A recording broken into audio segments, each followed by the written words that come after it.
अपनी बात को शुरू करते हुए सभी धर्मों में जन्मे सभी संतों, गुरुओं और महान पुरुषों को मैं नमन करता हूँ। मैं एक बार पुनः आग्रह करूंगा, ये जो बच्चे खड़े हैं बैठ जाओ। ये मीडिया का काम मीडिया करने जिसका काम उसी को सूझता है उसी को करना चाहिए। अब मैं सबसे ज्यादा धन्यवाद करता हूँ मातृशक्ति का, जो हमारी बहनें और माएँ बैठी। और जब मैं आया था खूब फूल बखेरे थे, उन्होंने पूरे रास्ते में फूल कर दिए। अब मैं फूलों से इसलिए बचता रहता हूँ कि ये फूल आंख में गिरेंगे तो मुझे ही परेशानी होगी, लेकिन आपने तो आंख में डालने के लिए थोड़े डाले, आपने तो सम्मान में डाले। तो मैं आप सबका भी बहुत बहुत धन्यवाद करता हूँ। आज इस चुनावी सभा में भाई जाहिद जी के चुनाव में मुझे यहाँ आने का मौका मिला। ये अच्छा हुआ कि चुनाव की वजह से मैं आपके गांव में आ पाया, यहाँ के हालात को देख पाया। जबकि मैं तो देश भर में घूमता हूँ और मैं देखता हूँ कि गरीबों के हालात तो सब जगह एक जैसे ही हैं। आज़ादी के 75 साल बाद भी ना उन पे पहनने के लिए अच्छे कपड़े हैं, ना खाने के लिए अच्छी रोटी है, ना पीने के लिए साफ पानी है, और ना ही उनके पास रहने के लिए अच्छे मकान हैं। और मुझे बड़ी तकलीफ के साथ ये कहना पड़ेगा कि आप अपने गांव के घर जाकर चेक कर लेना, आज भी 60% मकानों में प्लास्टर नहीं होगा। उनकी दीवारें ऐसी होंगी बिना प्लास्टर के। जहां एक तरफ पैसे वाले और पैसे वाले होते जा रहे हैं, वहां गरीब और गरीब होता जा रहा है। गरीबों के पास बाबा साहब अम्बेडकर ने शिक्षा एक हथियार दिया था।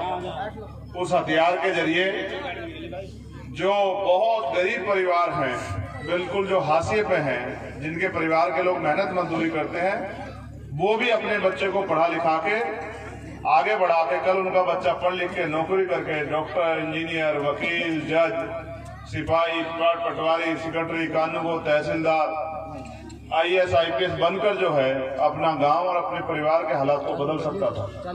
लेकिन पिछले लंबे समय से जब से केंद्र और उत्तर प्रदेश में भाजपा की सरकार आई है, बड़े पैमाने पे शिक्षा का बाजारीकरण किया जा रहा है। जहां गरीब लोग सरकारी स्कूल में अपने बच्चों को पढ़ाते हैं, वहीं अमीरों के लिए बड़े बड़े प्राइवेट स्कूल खुल गए हैं। जिनकी आमदनी बहुत ज्यादा नहीं है, वो बेचारे तो प्राइवेट स्कूल में अपने बच्चों को नहीं पढ़ा सकते, सरकारी स्कूल में अपने बच्चों को पढ़ाते हैं और उस सरकारी स्कूल के भरोसे की कोशिश करते हैं कि उनके बच्चों को आगे बढ़ने का मौका मिल जाए।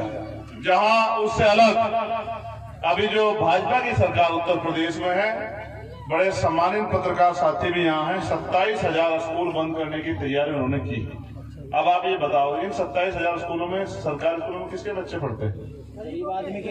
गरीब आदमी के, किसी अमीर का तो नहीं पढ़ता।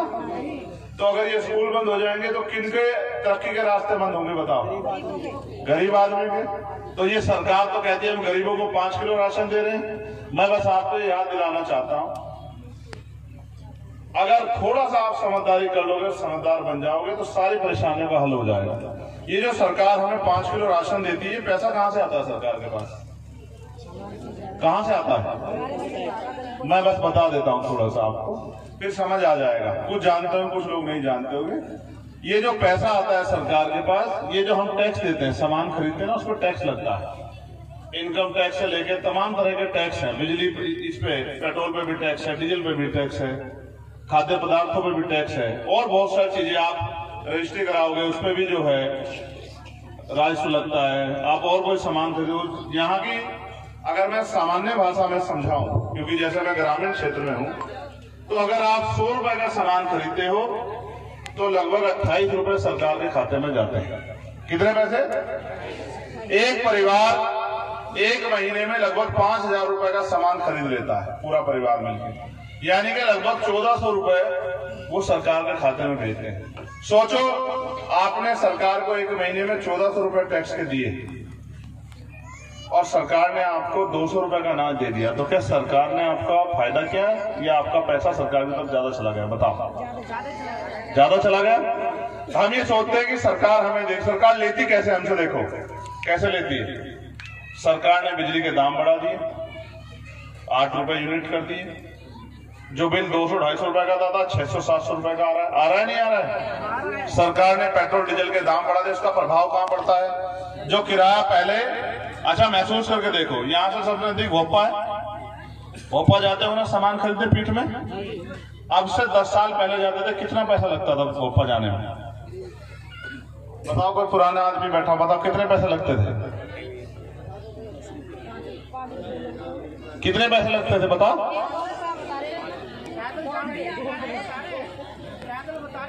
पैदल चले जाते नहीं, जो और साधन से जाता होगा, घोड़े तांगे से या रिक्शा से, कितने पैसे लगते होंगे? ऑटो से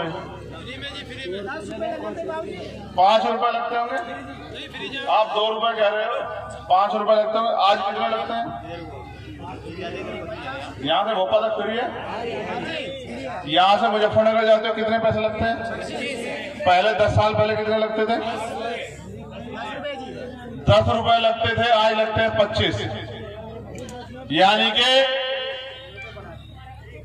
15 रुपए बढ़ गए 10 साल में। ये आपकी जेब से चुपचाप सरकार पैसा काटती है। जो दाल 100 रुपए की आती थी, जो तेल पर 60 रुपए का आता था, आज 200 रुपए का आ रहा है। हर चीज पे सरकार ने पैसा बढ़ा दिया, क्योंकि दाम सरकार तय करती है। तो वो जो अनाज देते हैं, उससे ज्यादा पैसा तो हमसे काट लेते हैं वो लोग। आज हमारे पढ़े लिखे बच्चे बेरोजगार घूम रहे हैं, कोई पूछने वाला नहीं। आज अनाज देके हमारी वोट को लूटने का प्रयास किया जा रहा है। आपको मुझको समझना पड़ेगा। अनाज तो हम तब भी खाते थे जब ये सरकार अनाज नहीं देती थी, मेहनत मजदूरी करते थे। लेकिन क्या, अगर हमारे बच्चे नहीं पढ़ेंगे तो हमारे जीवन में बदलाव कैसे होगा? हमारे जीवन में ये गरीबी बेबसी के दलदल से हम लोग कैसे निकलेंगे? और सनोज भाई को मैं कहूंगा, देखो कितने काम की बात बताता हूं, आप महसूस करके देखो गैर बराबरी कितनी, फर्क कितना है। ये जो महिलाएं बैठी है ना, ये महिलाएं, मेरी बात पे एक बार गौर करें माए बहने, आप ऐसे जहाज में कितनी महिलाएं बैठी है, जरा हाथ उठा के बताओ।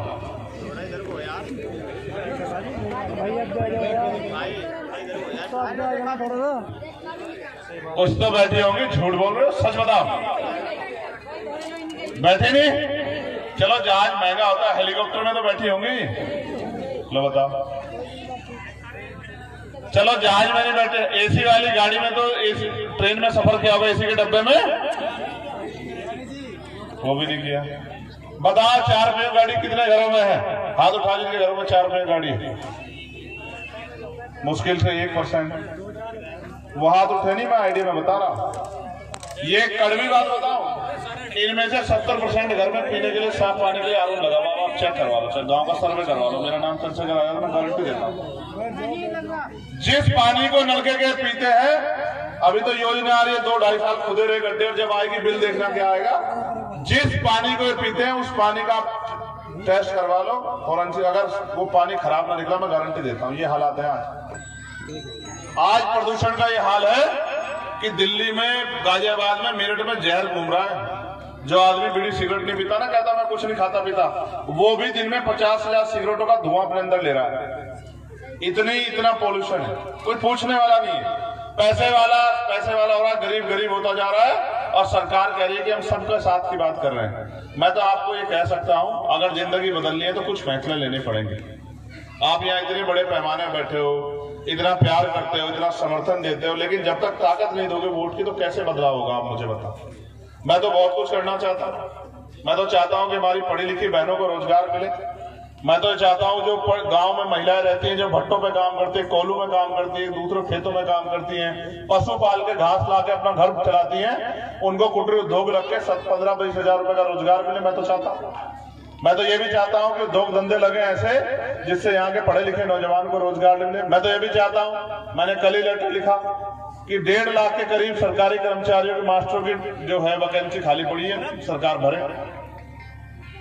जो भर्तियों में घोटाले हो रहे, मैं तो उसके खिलाफ भी लड़ता हूं। मैंने तो पीआरडी के जवानों की आवाज उठाई, होमगार्डों के भाइयों की आवाज उठाई, पुलिस के भाइयों की आवाज उठाई। मैंने न्यूनतम वेतन 700 रुपए होना चाहिए, इसकी आवाज उठाई। मैंने आशा आंगनबाड़ी बहनों के, भोजन माताओं के, ग्राम चौकीदार के, रोजगार सेवक की, सबकी आवाज उठाई कि भाई इनका वेतन वृद्धि होनी चाहिए। तो बिना पैसे के आपका जीवन कैसे बदलेगा? आप बताओ।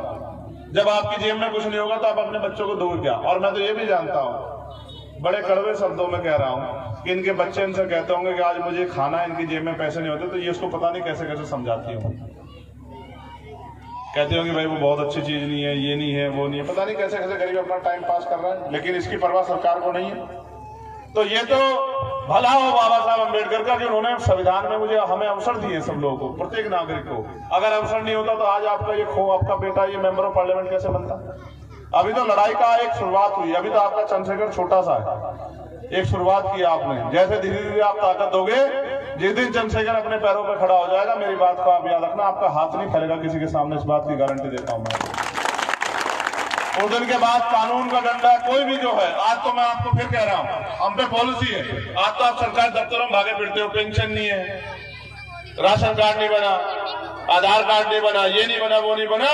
आप चिंता मत करो, अवसर बनने दो।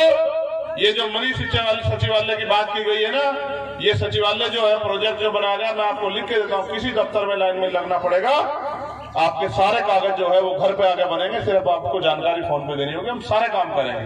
हम अच्छे स्कूल खोलेंगे, अच्छे कॉलेज बनाएंगे, यूनिवर्सिटियां बनाएंगे, हम अच्छे हॉस्पिटल बनाएंगे और बहन बेटियों को जो है सम्मान की जिंदगी देने के लिए सारे प्रयास करेंगे। लेकिन वो तभी संभव होगा जब आप हमारे हाथों को मजबूत करेंगे। और ये आपके हाथ में, बाबा साहब अम्बेडकर ने आपकी उंगली में इतनी ताकत दी है, किसी को चाहे कुर्सी पे बिठा दो और किसी कुर्सी बैठे वाले को जमीन पे पटक दो। ये वोट का अधिकार हम पे है। तो हमारी बस्तियों में सब लोग आते हैं, गरीबों की, किसानों की बस्तियों में आते हैं, पैर भी छूते हैं, अपना भी बताते हैं। लेकिन चुनाव के बाद 5 साल आते हैं क्या? आते हैं क्या 5 साल? कभी आपके हाल जानने आते हैं कि भाई बच्चा बीमार है, हम कुछ मदद कर दें? कभी पूछने आते हैं बेटी की शादी कर दी, हम आपके किसी काम आ जाए?